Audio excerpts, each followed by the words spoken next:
As a hand surgery team, we're very worried that there's going to be an increased number of hand injuries because with all the large fireworks shows being canceled, we expect more people to be using fireworks at home, especially large fireworks that cause the more devastating hand injuries. So we are hoping that people use good judgment and stay safe. Last year, I was on call over the 4th of July for a 5-day stretch, so that not including what my partner saw in the days leading up to or the days after. We did almost 30 cases, and I took off nearly 42 fingers. Avoid using fireworks, especially avoid larger fireworks, mortars, and cherry bombs, and do not mix alcohol or any other substances if you are choosing to use fireworks this 4th of July. It's something to really be hyper aware of, that fireworks are not toys. They're dangerous explosives and they can have devastating consequences.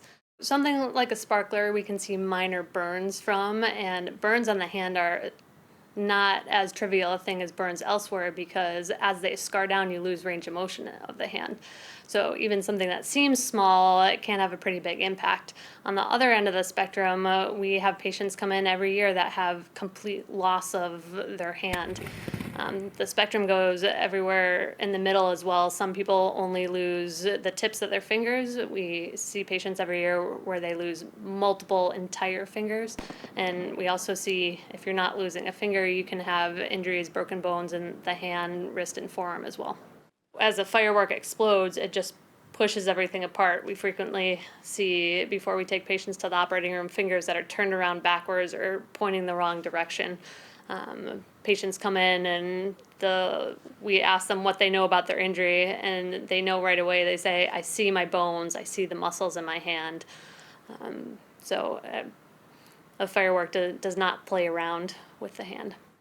Because as hand surgeons at Harborview, patients frequently have digit amputations and we're able to put them back on. A nice clean cut or a saw, we can save a finger. When it's a firework injury, there's nothing left I have to save it because it's not a clean cut.